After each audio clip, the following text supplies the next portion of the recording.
الفاتحة.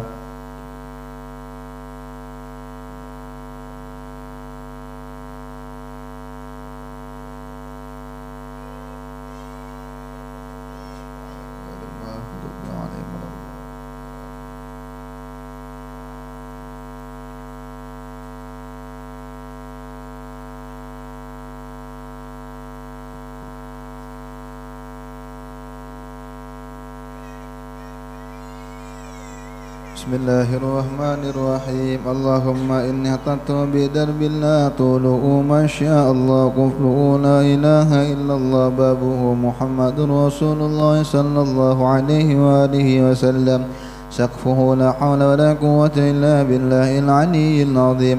عتبنا من بسم الله الرحمن الرحيم. الحمد لله رب العالمين الرحمن الرحيم مالك يوم الدين. إياك نعبد وإياك نستعين. اهدنا الصراط المستقيم صراط الذين أنعمت عليهم غير المغضوب عليهم ولا الضالين آمين. سور سور سور. الله لا إله إلا هو الحي القيوم لا تأخذه سنة ولا نوم له ما في السماوات وما في الأرض. من ذا الذي يشفع عنده إلا بإذنه. يعلم ما بين أيديهم وما خلفهم ولا يحيطون بشيء من علمه إلا بما شاء. وسع كرسيه السماوات والأرض ولا يؤوده حفظهما وهو العلي العظيم. بنا استدارت كما استدارت الملائكة بمدينة الرسول بلا خندق ولا سور. من كل قدر مقدور وحذر محذور ومن جميع الشرور. نترسنا بالله نترسنا بالله نترسنا بالله من عدونا وعدو الله من ساك عرش الله إلى قاع أرض الله. بمئة ألف ألف لا حول ولا قوة إلا بالله العلي العظيم. صنعته لا تنقطع بمئة ألف ألف لا حول ولا قوة إلا بالله العلي العظيم. عزيمته لا تنشق بمئة ألف ألف لا حول ولا قوة إلا بالله العلي العظيم. اللهم إن أحد أرادني بسوء من الجن والإنس والوحوش وغيرهم من سائر المخلوقات من بشر أو شيطان أو سلطان أو وسواس فردد نظرهم في انتكاس وقلوبهم في وسواس وأيديهم في إفلاس وأوبقهم من الرجل إلى الرأس لا في سهل يقطع ولا في جبل يطلع. بمئة ألف ألف ألف لا حول ولا قوة إلا بالله العلي العظيم. وصلى الله على سيدنا محمد وعلى آله وصحبه وسلم. سبحان ربك رب العزة عما يصفون والسلام على المرسلين والحمد لله رب العالمين. في كل لحظة أبدا عدد خلقه ورضا نفسه وزنة عرشه ومداد كلماته. اللهم صل على سيدنا محمد طب القلوب ودوائها وعافية الأبدان وشفائها ونور الأبصار وديائها وعلى وصحبه وسلم. اللهم صل على سيدنا محمد طب القلوب ودوائها وعافية الأبدان وشفائها ونور الأبصار وديائها وعلى آله وصحبه وسلم. اللهم صل على سيدنا محمد طب القلوب ودوائها وعافية الأبدان وشفائها ونور الأبصار وضيائها وعلى آله وصحبه وسلم. Subhanallah alladzi la ilaha illa huwal hayyul qayyum wa atubu ilaihi al-fatihah ila rasulina wa habibina rasulina Muhammad ibn Abdullah wa ala alihi wa sahbihi al-kiram wa azwajihi wa dhurriyyatihi wa ahli baitihi wa kullu mu'minin wa jami'il muslimin wal muslimat wal mu'minina wal mu'minat wa sallallahu alaihi wa sallam ala nabiyina qutbid da'wah wal irsyad Abdullah bin Muhammad al-Haddad wa li jami'i masyayikhina inama kanu sallallahu alaihi Hasan bin Ahmad bin Muhammad bin Salim al-Kab bin Hasan bin Ibrahim bin Sumaid wa ila al-Habib جميع سادتنا علي بعلوي وسولي مفوري مصنع الشيخ ومربي الشيخ مشهد من سوريا البنجري ولا سيدنا عبد الله بن عبد القادر على يد رسول الله بن محمد على يد رسول جميع الشيخين وكانوا أن الله يغفر لهم ويرحمهم ويعلي درجاتهم في الجنة وينفعنا بهم أسرارهم وأنوارهم وعلومهم ونفعنا في الدين والدنيا والآخرة وعلى كل نية صالحة وعلى كل ما نبي سلف صالح بنية القبول وتمام كل سد ومعمول وإلى حضرة النبي محمد صلى الله عليه وسلم. الفاتحة.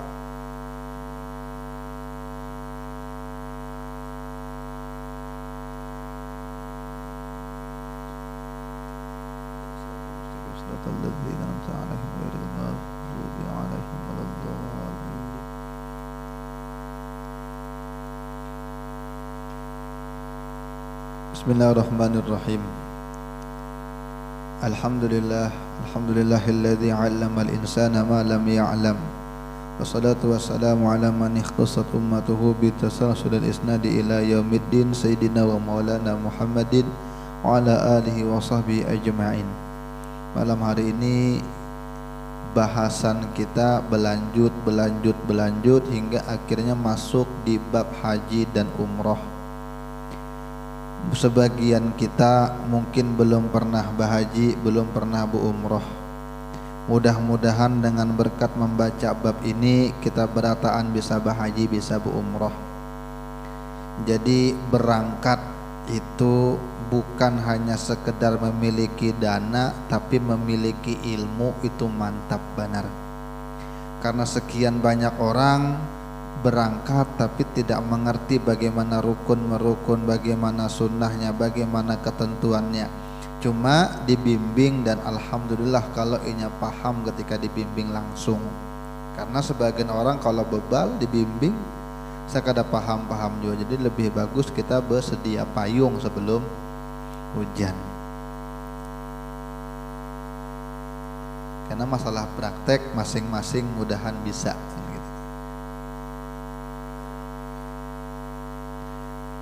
Apa makna haji? Makna haji secara bahasa artinya al-qasdu, berkehendak. Makanya kalimat haji dengan kalimat hajat itu sama asal hurufnya, ha dan jim, artinya hajat. Makanya ketika orang datang apa hajat? Nah, apa kehendak? Jadi bahaji itu artinya berkehendak. Artinya tuh bahajat berkehendak haji.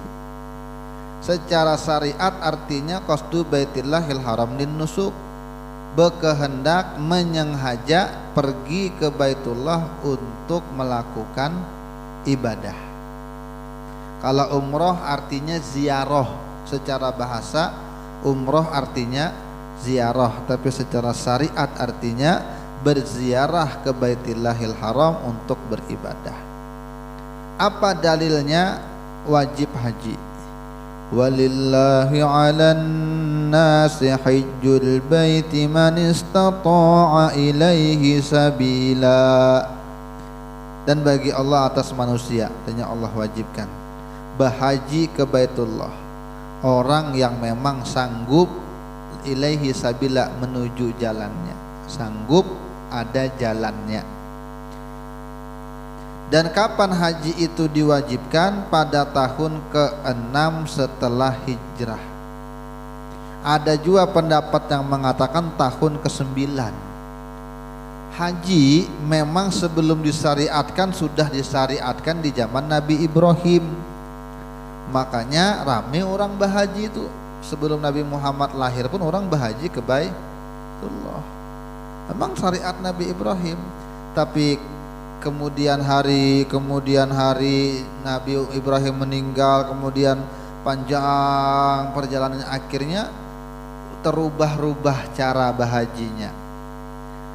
Terubah-rubah, diantaranya yang dirubah oleh mereka jahiliyah itu, kalau nyabah haji pakaian harus suci.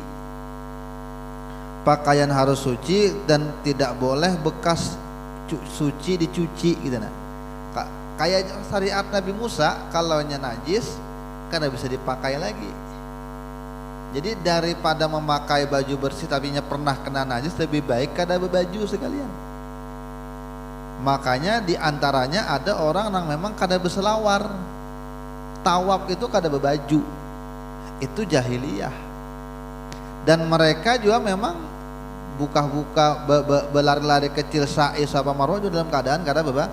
Makanya ketika disuruhlah kaum muslimin itu, ujar Allah Ta'ala, inna safa wal marwata min sya'airillah. Kaum muslimin ketika itu berat, ya Nabi kada apa-apa, memang Allah Ta'ala menyuruh. Kenapa berat? Karena memang orang jahiliyah juga di situ dalam keadaan yang kada sopan. Nah, diwajibkan. Apabila diwajibkan tahun ke-6 Hijriah, artinya berapa tahun sebelum Nabi wafat? Nabi wafat 10 Hijriah.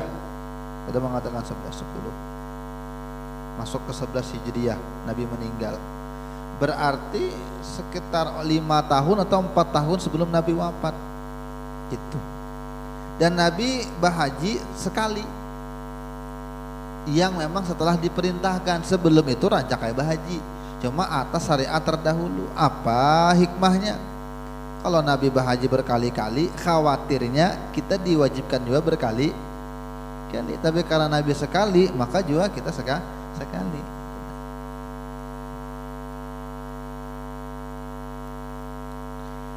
Apa keutamaan dalam hadis? Ujar Nabi, al-umratu ilal umrah kafaratul lima bainahuma. Umroh lalu umroh lagi, itu diantaranya itu menghapus dosa diantara keduanya. Wal hajjul mabrur laisalahu jazaun illal jannah. Dan haji yang mabrur tidak ada baginya balasan kecuali hanya surga. Mabrur. Karena kita bicara apa arti mabrur? Karena kita rancak mendengar istilah mabrur, haji mabrur, apa makna mabrur? Karena kita bahas itu.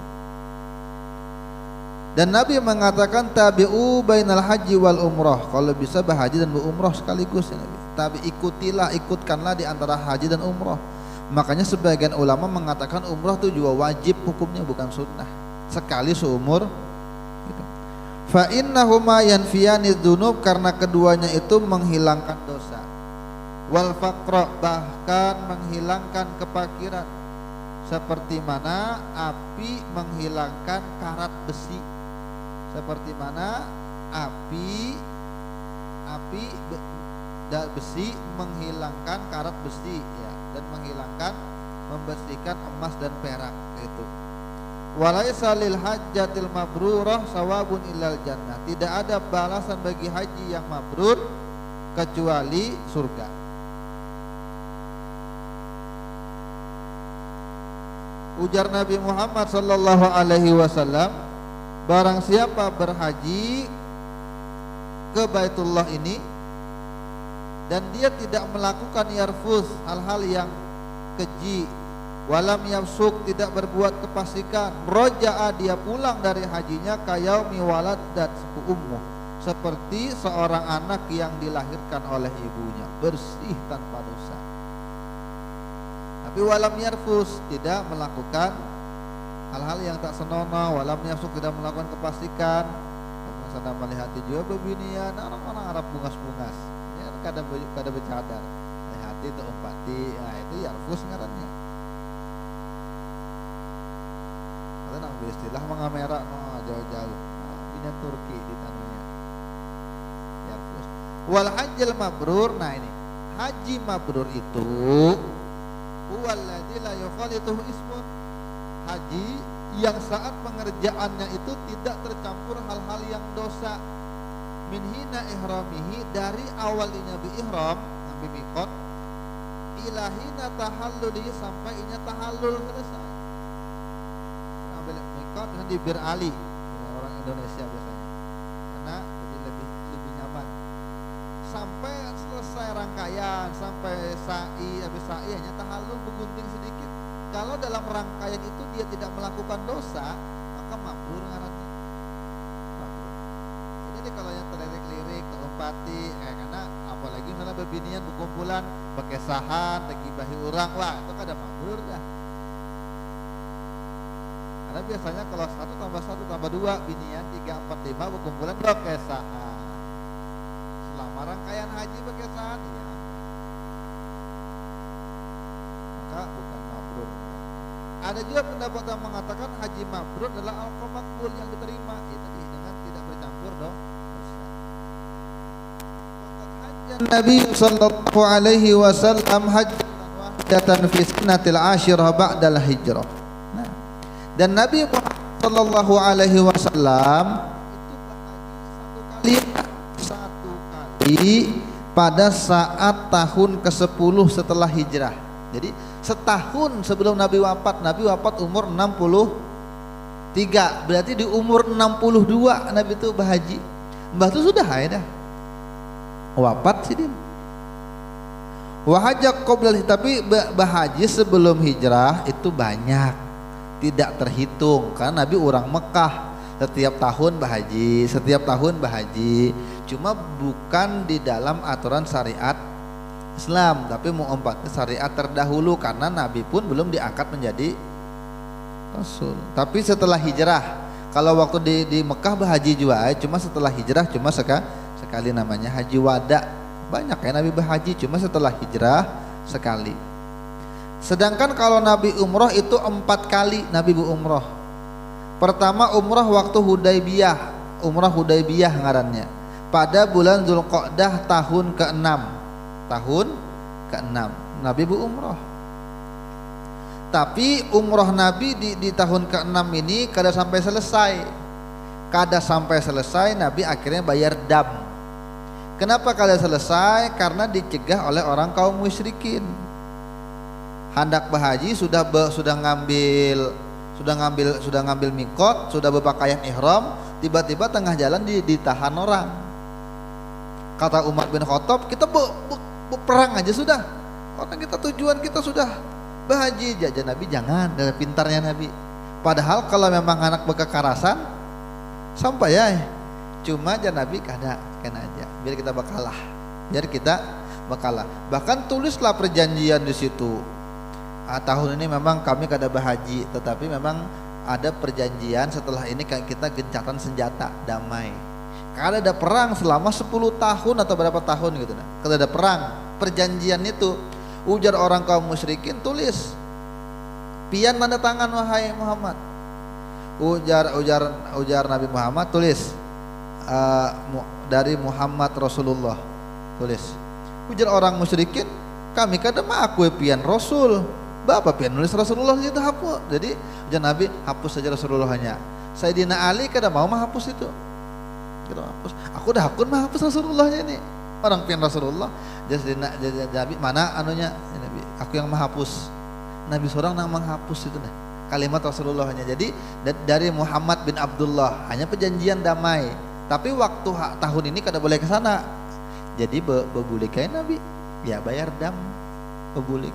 Nah itu tahun itu berumroh cuma kada sampai selesai. Tapi kan dianggap umroh karena sudah ihram. Setelah tahun itu karena damai kejadian, lalu orang itu berbicara soal Islam di Mekah kada takutan lagi. Karena sebelum itu memang kalaunya Islam, ketahuan Islam musuhi, tahun Islam musuh. Setelah perjanjian damai itu orang tidak takut lagi dah berkisah tentang Islam, berkisah tentang Nabi Muhammad, tidak takut lagi. Akhirnya Islam itu sejak di masa damai itu tersebar kemana-mana ke Mekah. Makanya ketika Nabi haji pada Fathu Makkah, ketika Fathu Makkah, kenapa Fathu Makkah itu terjadi perang? Karena orang-orang kaum musyrikin mengkhianati perjanjian itu. Ujar perjanjian gencatan senjata. Kenapa? Akhirnya dikhianati. Lalu akhirnya diserang oleh Nabi dengan pasukan-pasukan kaum muslimin. Ketika Nabi di sana, lalu banyak orang masuk Islam. Kenapa? Memang dari tahun ke-6 itu, karena orang sudah damai, jadi orang banyak berkisah. Jadi orang masuk Islam itu menunggu momennya aja lagi. Lalu turun ayat, idza jaa nasrullahi wal fath wa ra'aitan nasa yadkhuluna fi dinillahi afwaja. Kamu akan melihat nanti manusia itu masuk Islam berbondong-bondong, banyak masuk Islam. Kenapa jadi masuk Islam jadi banyak? Ya tadi karena sebelumnya ada gencatan. Coba kalau Nabi berkekerasan dari awal, ajar Sayyidina Umar, kita karasi sudah. Kalau hanya berkekerasan, ujung-ujungnya kada tersebar. Nah itu bekalah demi kebaikan. Nabi rela kada jadi bu umroh gara-gara mempertimbangkan perdamaian. Nah di situ haji umrah pertama Nabi setelah hijrah. Lalu hijrah umrah kedua itu di Dzulqa'dah tahun ke-7 tahun depan. Kenapa? Mengkodok. Nah, Nabi mengkodok umrah. Nah ketiga setelah selesai perang Hunain, Nabi berihram di Ji'ronah pada bulan Syawal tahun ke-8. Lalu keempat kali umroh plus haji tadi, haji terakhir tadi. Ya, innahu hajja qorinan. Apa hukum berhaji? Fardu ain, sepakat para ulama. Kalau umroh fardu ain di dalam mazhab Imam Syafi'i, tapi ada yang mengatakan sunnah muakkadah. Dan tidak wajib pada umrah kecuali hanya sekali juga. Dan wajiblah haji berkali-kali bagi orang yang memang bernazar. Kalau orang bernazar menjadi wajib. Tapi kalau nyakadas cukup sekali. Umrah, haji wajibnya sekali aja. Tapi kalau orang bernazar, ya wajib aja. Aku tahun dulu bahagianya. Kalau aku lulus, memang sekolah di sana. Mau gak ada mau.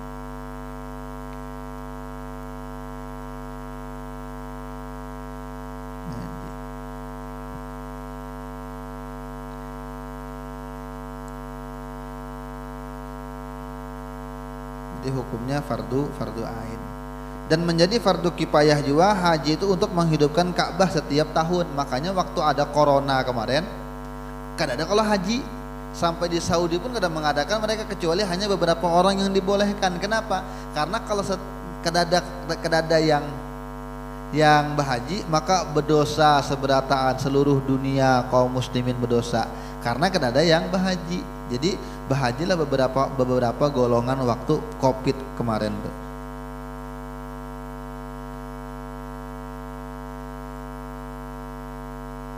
Sunnah berhaji hukumnya bagi yang berulang-ulang sudah sanggup aja berjalan jauh sunnah. Makruh, nah ada makruh termasuk umroh di sini apabila dia mengkhawatirkan akan binasa dirinya. Sudah kegaringan nyata dah akunnya muncul karena pacangan diinjak-injak orang, itu makruhnya. Atau seperti hajinya orang miskin yang memang bertumpu atas meminta-mintanya. Orang tuh gawiannya keliling-keliling minta-minta aja, naik haji naik umroh atas meminta-minta, hukumnya makruh. Makanya sama tuh apa aja hukumnya berumrah berpaksaan,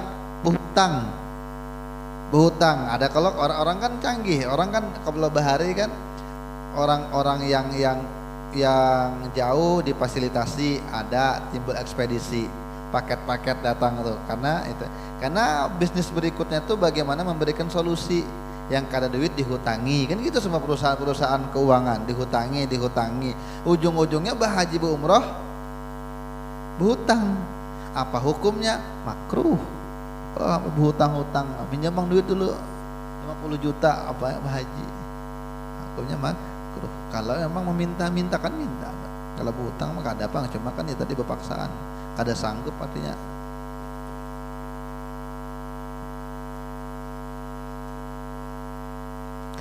Nah syarat mampu tuh bergeraknya kan mampu, kalau mampu gitu nah.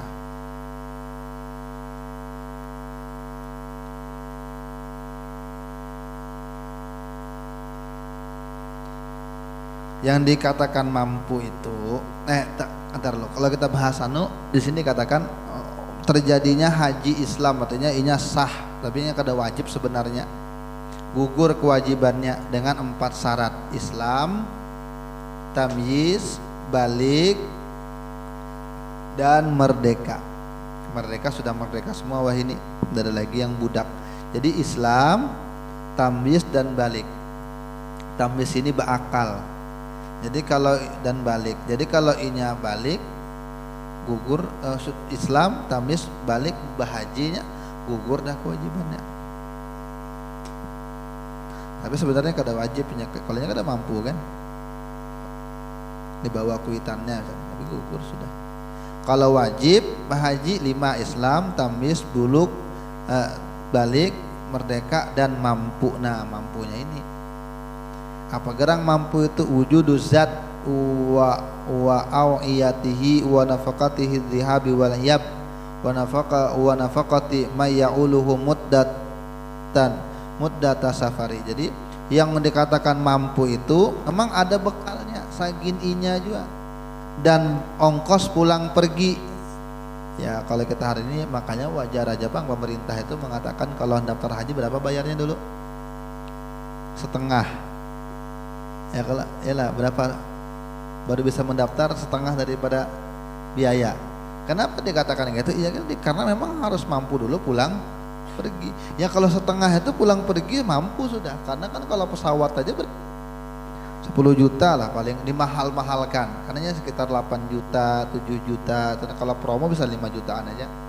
Kalau pulang pergi 10 juta. Nah makanya pulang perginya harus mampu, tapi kan bekalnya lagi, makanya patokan setengah aja pemerintah. Ya bujur aja itu. Dan mampu lagi meninggali bekal, bukan hanya inya pergi dan ongkos pulang perginya sanggup di sana, tapi mengongkosi juga keluarganya selama dia ada di perjalanan. Ya, tadi kalau aja berhutang bang, wah itu kada wajib itu. Wa yakunu dzalika kulli fadilan an duyun, dan ini bukan termasuk hutang. Kelebihan dari hutang, kalau nya hutang kan tambahnya lagi ada masuk masih. Hutang sudah juga dibayari itu nah baru. Dan tempat tinggal wa khadimin yahtaju ilaihi, dan ada yang membantu di rumahnya lancar aja kira-kira urusan di rumah, banyak wajib. Yang kedua lagi ada bekal lah. Pertama ada bekal, yang kedua aman jalanan. Kalau kayak COVID kemarin kada aman. Pertama memang oke, COVID-nya misalnya ini sehat aja kada apa-apa, tapi kada mungkin juga tembus ke sana.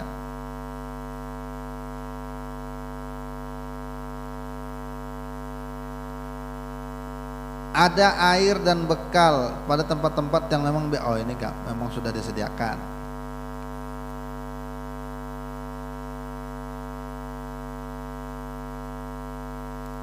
Kendaraan yang memang sudah siap-siap, ayas bata alal mar darurin sadid. Pokoknya itu ya intinya. Kalau kita bahas yang masalah apa sih mampu itu, intinya ada bekal, orangnya sehat, di jalanan aman, itu intinya. Karena kita bahas masalah apa gerak amal-amal haji yang perlu dilakukan, rukun-rukunnya. Nah, yang kita bahas kemarin, rukun itu yang harus ada di dalamnya. Karena dalam haji umrah itu ada wajib haji, ada rukun haji, ada syarat haji, rukun haji, wajib haji. Kalau syarat dan rukun harus terpenuhi. Kalau wajib haji itu kada apa-apa ketinggalan, bisa diganti dengan dam. Nah, tapi kalau rukun dan syarat kada boleh, pasti harus dilakukan. Jadi ada syarat haji, rukun haji dengan wajib haji. Karena kita lihat kena apa aja dalamnya ini karena. Enggak apa-apa. Cuma kalau inya kemudian inya sanggup lagi tetap wajib lagi.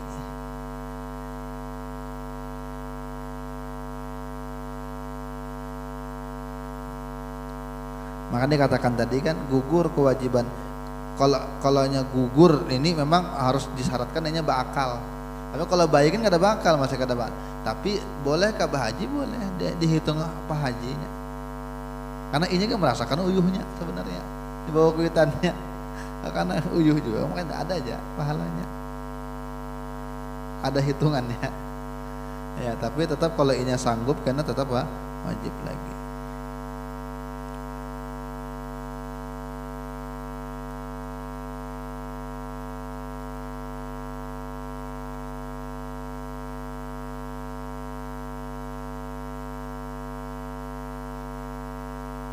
Maka dihitung sah secara soheh. Ini sah hajinya secara mutlak tanpa ada apapun. Nah, tidak ada syaratnya kecuali hanya Islam aja, maka sah hajinya. Sekalipun ini anak-anak, orang gila, bahkan hamba, orang yang haid sekalipun, tapi tetap gitu.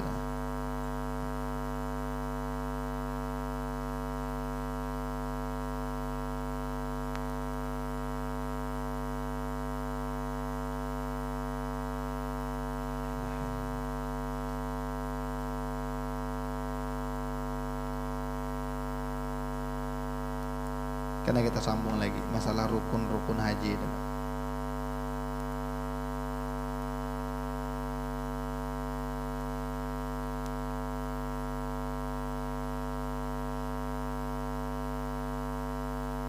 Al-Fatihah.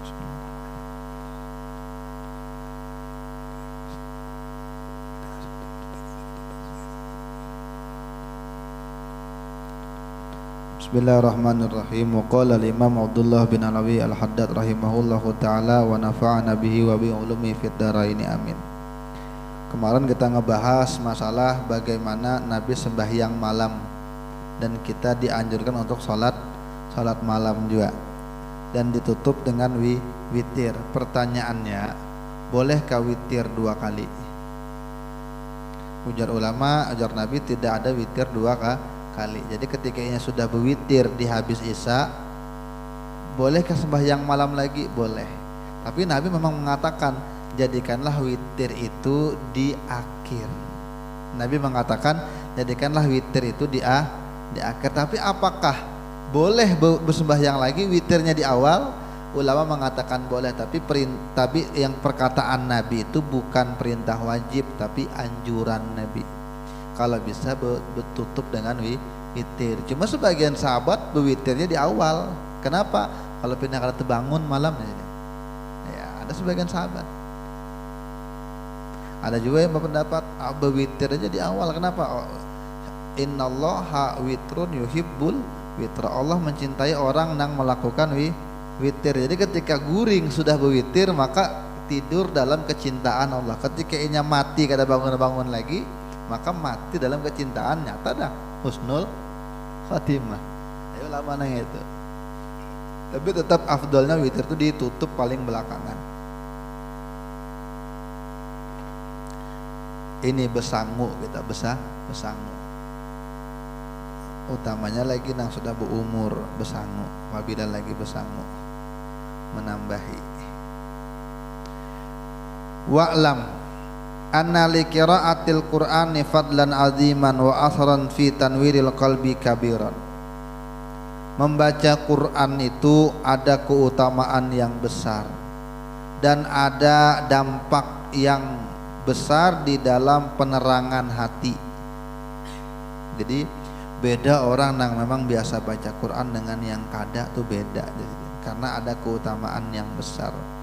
Nabi SAW sabdakan, afdalu ibadati ummati qiraatul Quran.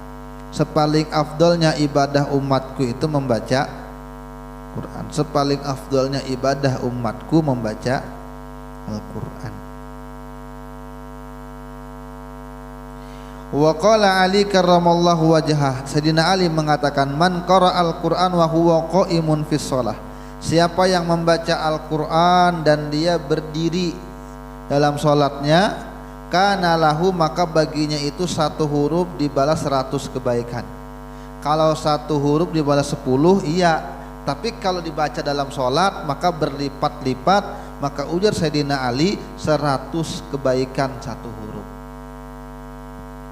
Dan barang siapa membaca Al-Quran wa huwa qa'idun, dia duduk, katanya sembahyang duduk nih, besok sunnah dalam sholat, maka baginya satu huruf khamsuna hasanah, 50 kebaikan. Dan barang siapa yang membacanya di luar sholat tetapi ala taharatin, dia dalam keadaan berwudu, bersuci.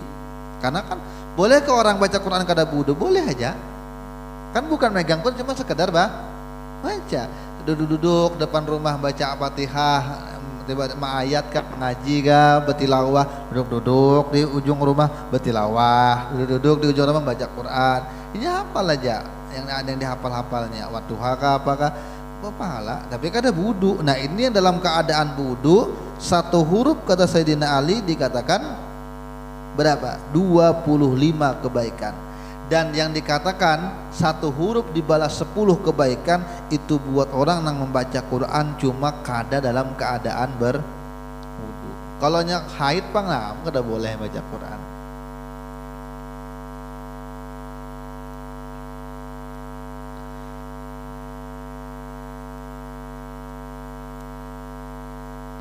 Wa iyyaka ayyakuna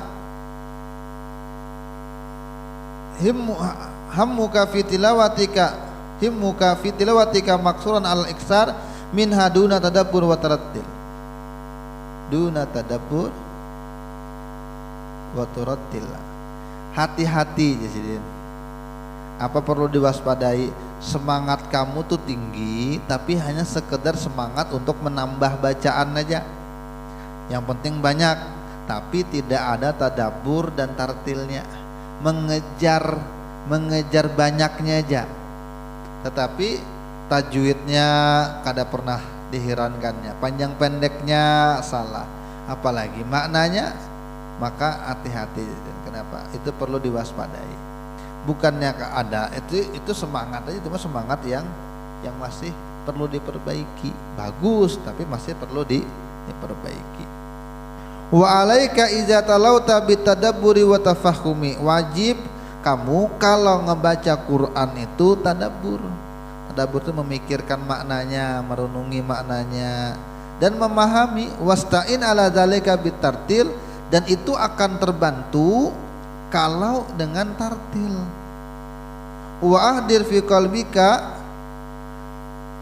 azmatal mutakallim subhana, maka hadirkanlah dalam hatimu keagungan siapa yang membicara itu, al mutakallim, yaitu Allah Subhanahu wa taala. Itu kan kalamullah. Wa annaka baina yadai, dan engkau itu berada di hadapan Tuhan, di hadapan Allah taala. Taqra'u alai, yang kamu baca itu kitabnya, allazi amaraka fi, yang Allah memerintahkan di dalamnya itu perintah-perintah wajib. Wa nahaka, Allah juga melarang kamu, banyak larangannya dalam Quran itu. Allah nasihati kamu, wasiatnya Allah wasiatkan kamu, Allah nasihati kamu dalam Quran. Siapa? Allah Ta'ala yang mau. Jadi lebih bagus itu bertadabbur sekalipun sedikit daripada banyak tapi dihantam rata, kada ada tadabburnya, kada ada tartil-tartilnya, itu kada ada. Lebih bagus itu. Makanya jangan lama 2-3 ayat dibaca plus dipahami artinya, plus dibaca tafsirnya, direnungkan maknanya, itu lebih baik daripada berjus-jus baca Quran cuma lewat-lewat gitu aja. Yang bagus lagi bang, banyak, berarti memahami, merenungi. Nah, itu mantap itu. Wa kun inda qiraati ayati tauhid wa tamjid mumtalian bil ijlali wa ta'zim. Kamu harusnya kalau baca Quran tentang tauhid, tentang keagungan Allah, penuhlah dirimu dengan pengagungan dan pembesaran. Ketika membaca tentang ayat-ayat janji dan ancaman, penuhlah hatimu dengan rasa harapan dan ini takut. Dan ketika membaca ayat tentang perintah dan larangan, maka bersyukurlah terhadap pengetahuan kamu, ya. Dan ayat ini, ya, bersyukurlah dan ketahuilah kalau kamu kurang, minta ampunlah dan bertekadlah untuk selalu semangat. Jadi itu dia. Kalau kada bisa mencoba, artinya baca Quran itu kan kalau kita tahu tuh artinya kini, kini. Kalau yang kada bisa maka bantuan dengan ayat dengan Quran terjemah. Tapi jangan bersandar dengan terjemah aja, karena banyak orang itu sesat gara-gara hanya bermodal terjemah. Makanya perlu tafsir. Di mana tafsir tuh ada? Di internet kan ada. Ada tafsir itu. Ada link, bagus linknya di internet. Kalian buka aja ayat ini misalnya surah ini, karena ada tuh dengan tafsirnya tafsir Kementerian Agama misalnya. Banyak ke Indonesia gini, banyak kalau pakai bahasa yang di kitab gini, banyak ke Indonesia juga, supaya bisa ini, supaya membaca tuh bukan sekedar membaca tapi ada ininya, ada rasanya tuh. Kalau orang sudah dapat itunya, ketagihan biasanya membaca itu tafsirnya atau ketagihan. Wa'lam annal Qur'an huwal bahrul muhit. Quran itu adalah lautan yang begitu luas, sempurna, mencakup semuanya. Wa minhu, dari Al-Quran itulah dikeluarkan permata-permata ilmu pengetahuan, dikeluarkanlah hembusan-hembusan pemahaman. Wa man futiha lahu tariqul fahmi fihi minal mu'minin dama fathuhu. Siapa yang dibukakan oleh Allah jalan atau cara memahaminya ketemu gitu daripada kaum mukminin, maka senantiasa terbukalah hatinya. Wa tamma nuruhu, sempurnalah cahayanya, wibawanya, haibahnya. Wa tas'a ilmuhu, bertambah luaslah ilmunya. Wa sara, dan jadilah dia la yamillu qiraatuhu, tidak akan bosan membaca Al-Qur'annya itu. Lailan wala naharan, tidak juga malam, tidak siang, tidak ada bosannya. Li'annahu qad wajada fihi maqsuduhu, karena sungguh dia telah mendapatkan maksud dari tujuannya, dan beruntunglah dia dengan apa yang dia tuntut. Dan inilah sifat murid yang sejati. Macam kayak almarhum Habib Salim Asyatiri itu, jar ulama-ulama kita, jar guru-guru kita, di mana aja berdiam kan waktu itu kosong kecuali dengan Quran. Qala Syekh Abu Madian radhiyallahu an, la yakunul muridu muridan hatta yajida fil Qur'ani kullama yurid. La yakunul muridu muridan hatta yajida fil Qur'ani kullama yurid. Bukan murid lagi namanya, bukan murid yang sejati sampai dia bisa berhasil mendapatkan dalam Quran itu apa yang dia inginkan, baru dikatakan murid. Oh ini baru, ini belum guru lagi. Kalau tahapan ini belum syekh lagi, hanya murid. Jadi yang dikatakan murid itu siapa? Yang dikatakan murid itu apabila dia mendapatkan apa yang dia inginkan dalam Quran. Karena semuanya kan ada tuh, semuanya tuh ada.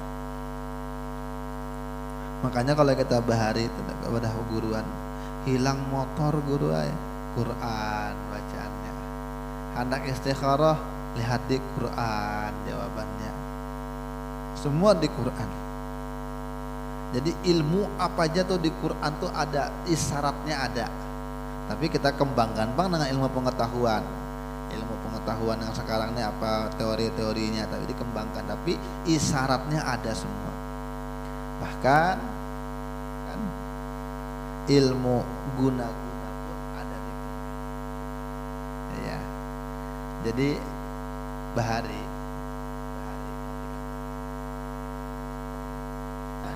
kalau dia belum bisa mendapatkan apapun yang diinginkan di Quran, tapi kalau dia bisa mendapatkan apapun yang diinginkan di Quran, maka itu murid. Dan wajiblah atas kamu menjaga membaca beberapa surah dan ayat yang memang ada anjurannya dalam sunnah dan pada sebagian waktu-waktu tertentu. Misalnya kamu baca tiap malam Sajadah dengan Tabarok tadina dan Al-Waqiah dan Amanar Rasul. Nah, Amanar Rasul ini perlu kita baca memang setiap malam. Amanar Rasul itu kita baca dalam wirid tuh. Nah, Amanar Rasul bima unzila ilaihi min rabbihi wal mu'minun sampai terakhir. Man qara'a ayatain fi akhir suratil Baqarah apa lakafah. Siapa yang membaca ujar Nabi 2 ayat terakhir dari surah Al-Baqarah, maka Allah cukupkannya. Hadis Bukhari Muslim tuh muttafaq alaih, kata Bukhari Muslim. Pokoknya sahih hadisnya, siapa yang membaca 2 ayat terakhir dari Al-Baqarah Allah cukupkan. Apa 2 ayat terakhir? Ya amanah Rasul kan. Makanya setiap masjid yang memang wiritannya nyaring, pasti ada membaca itu, pasti ada maghrib tuh di mana-mana. Sekalipun kita tuh kalau ke masjid sini beda bacaannya, ke Sulawesi beda wiridnya, ke Aceh beda wiridnya, ke Jawa beda wiridnya, tapi pasti kada ketinggalan amanah Rasul itu. Karena itu hadisnya sahih dari Nabi, siapa yang membaca itu Allah cukupkan. Ujar ulama, apabila Nabi menyambat cukup sudah ya dah, berarti cukup. Jadi cukup apa ya? Cukup anak minta rezeki yang halal berkah, cukup. Supaya anak keturunan soleh solehah, cukup. Supaya hidup penuh dengan kebaikan, cukup. Cukup bang, Nabi Allah cukupkan itu. Dan surat Dukhan di malam Senin dan Jumat, surah Al-Kahfi hari Jumat dan malam Jumat. Kalau pian kada sempat jua, opanya gawian banyak, kayaknya yang penting halal gawian, kemudian niat bagus, begawi pun beribadah gitu nah. Tapi kalau nya sempat, kada sempat banyak, kada sempat khatam Al-Kahfi, minimal baca 10 pertama dari ayat-ayat yang ada di awal surah Al-Kahfi.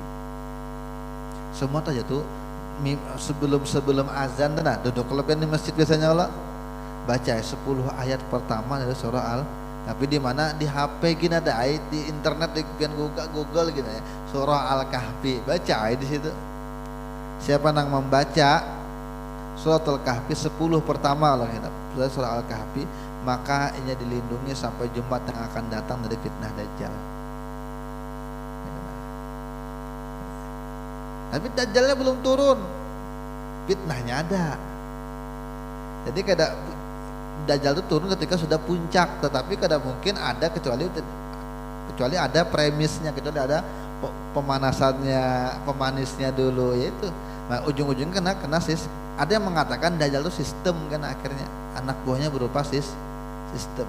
Kemana-mana kita akan sangkut dengan sistem itu, ujung-ujungnya hanya turun bosnya. Tapi makanya dalam sebuah kajian dikatakan setiap para nabi itu mewanti-wanti dengan fitnah Dajjal.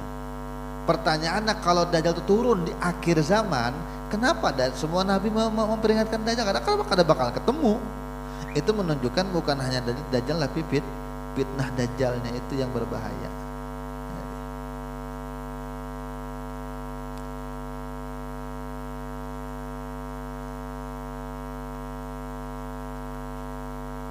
Aman itu insya Allah baca pertama. Jadi kalau yang kada bisa baca Al-Kahfi seluruhnya, 10 ayat pertamanya kalau yang duduk sebelum orang azan baca itu. Hanya bacaan apakah lagi? Wa in amkanaka antaka suratal munjiyati sab'a. Kalau kamu memang mungkin kada kulir juga kada sibuk juga, baca 7 surah setiap malam, itu fadailnya besar. Apabila kamu pagi dan sore, bacalah awal-awal surah Al-Hadid dan akhir-akhir surah Al-Hasyr. Nah, Al-Hasyr ini bagus juga dibaca ya. Lau anzalna hadzal qur'ana ala jabalil la ra'aitahu khashi'an mutasaddian min khasyiatillah, sampai akhirnya itu bagus dibaca. Wal Ikhlas wal Mu'awwidzatain 3 kali kamu baca Al-Ikhlas dan Mu'awwidzatain ketika hendak tidur bersama ayat kursi hendak mau tidur. Jadi Al-Ikhlas, Al-Falaq, An-Nas, ayat kursi, Al-Kafirun. Itu ketika mau tidur.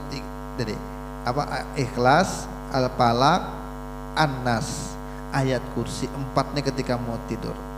Ulama menambahkan dengan hadis Nabi juga, baca Al-Falaq, An-Nas itu Al-Ikhlas. Kalau Al-Ikhlas dia mengatakan 3 kali semuanya, Al-Falaq, An-Nas 3 kali juga, baru tiupkan ke tangan, baru sapukan ke badan. Itu benteng dari ulama supaya kada diganggu orang. Masuk kita ke kampung tuh rupanya terkenal dengan ilmu nang macam-macam. Itu kan ada tuh beberapa kampung yang terkenal dengan ilmu itu. Ke Tanah Hulu kan ada apa di situ kampung yang terkenal. Karena kalau kita ke Banjar ada kampung-kampung yang banyak ranjaunya. Jadi ketika hendak tidur baca itu Al-Ikhlas 3 kali, Al-Falaq 3 kali, An-Nas 3 kali, ayat kursi sekali. Tiup ke tangan itu, baru sapukan ke seluruh badan. Kalau di pondok kami memang setiap maghrib itu setiap maghrib membaca Al-Falaq Qul huwallah itu, tapi dengan tiup dengan tangan. Jadi habis baca tiup tangan tuh baru sapukan ke semua awak. Itu memang diajarkan kayak gitu caranya. Dengan memegang kepala. Al-Hasyr di akhir kan disebutkan nih, dan penutup surah Al-Hasyr lau anzalna itu megang kepala gitu. Jadi lau anzalna hadzal sampai habis tuh.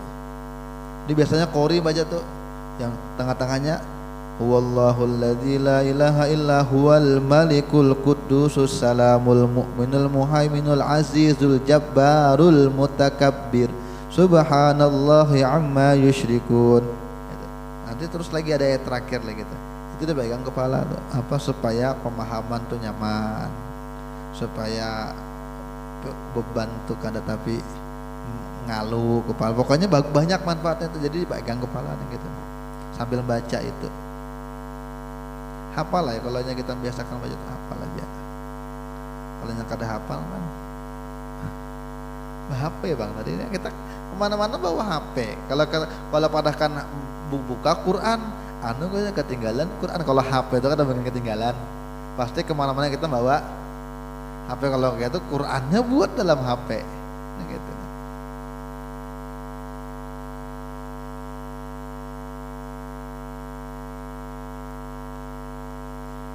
Wa qul ya ayyuhal kafirun, jadikanlah akhir yang kamu baca.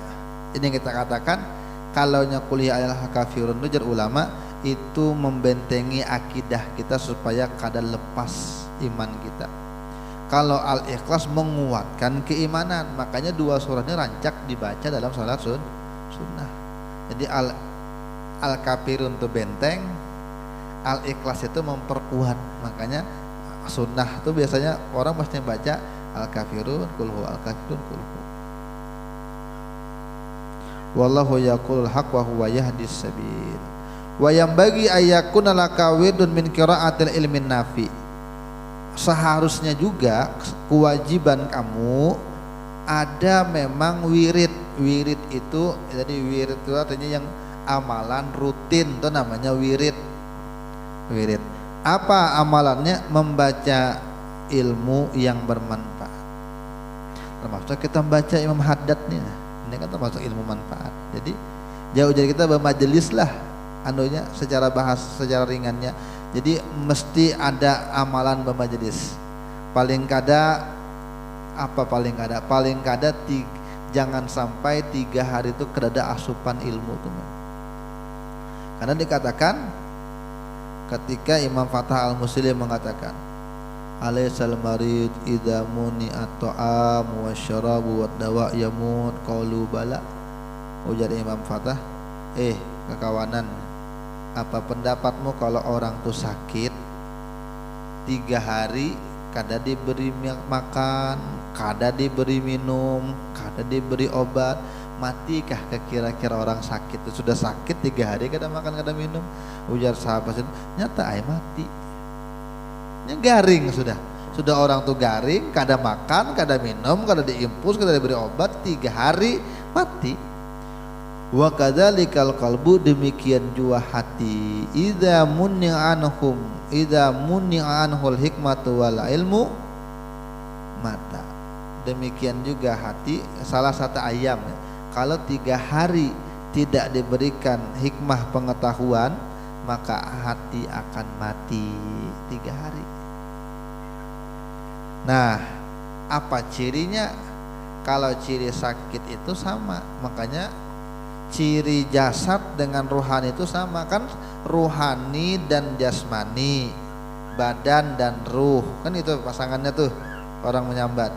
Badan kita ini, kehidupan kita ini 2, ada rohani, ada jasmani. Kalau jasmani perlu makan, kita makan sehari 3 kali, maka rohani itu butuh makan juga. Kalau jasmani bisa sakit, rohani juga bisa sakit. Kalau jasmani sakit tuh kayak apa? Biasanya kalau jasmani sakit, makanan yang nyaman kada nyaman. Urangnya ketujuh makan sate, garing, mau lah makan sate, mau. Tapi nyaman lah sate itu, nyaman. Kalau inya suka tambah nyaman. Maka makanan rohani kayak itu juga, zikir, baca Quran, hadir majelis. Kalaunya rohaninya sakit, makanan tadi kada nyaman, sama. Duduk di majelis kada pernah betah, kada mau juga. Baca Quran kada tahan juga. Pergi ke tempat-tempat berzikir masih ketujuh bernyanyi, masih nyaman bernyanyi daripada berzikir. Disuruh la ilaha illallah, padahal 3 kali ampi. Kada pernah merasa nyaman dengan zikir, kada pernah merasa nyaman dengan masjid, kada pernah merasa nyaman dengan Quran, kada pernah merasa nyaman dengan majelis. Padahal itu makanan rohani, berarti rohaninya sakit. Ya gitu tuh sama cirinya. Kalaunya jasmani mati, kadang merasa sama sekali. Itu kan kalau jasmani sakit, mati. Maka kalau rohani mati, kadang merasa sama sekali juga. Ya tadi orang azan, padahal masuk aja suara azan tuh ke kamar, kada pernah sembahyang. Kalaunya majelisan masuk aja ke kamar, tapi kada pernah tertarik hendak hadir. Orang Ramadan rame baca Quran, inya 1 juz pun kada pernah terbaca di Ramadan, apalagi di bulan lain. Artinya kada tergerak lagi untuk melakukan ibadah kebaikan. Oh, mati dasar hatinya, berarti mati itu. Makanya minimal 3 hari jangan sampai kosong dari ilmu. Kada bisa hadir di majelis, ya YouTube aja. Kan banyak aja kadang streaming itu banyak aja.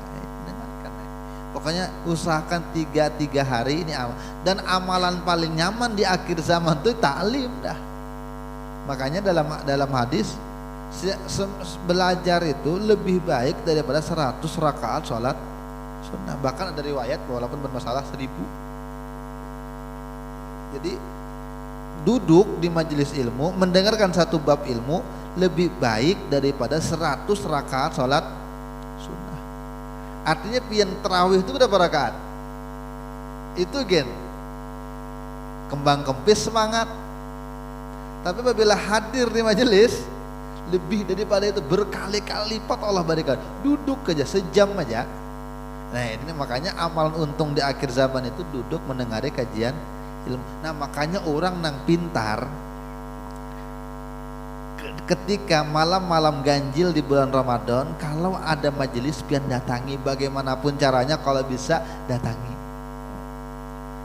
Kenapa? Karena kalau kita beribadah di malam ganjil, kemungkinan dapat Lailatul Qadar itu sesuai dengan kadar ibadah kita. Tapi kalau kita pintar lagi, bagaimana amalnya sedikit hasilnya gana, ya bermajelis itu. Dan cari aja kalau malam ganjil di mana ada pengajian Ramadan, datangi. Karena mengaji ilmu itu jauh manfaatnya, ganal pahalanya daripada 100 rakaat sholat sunnah.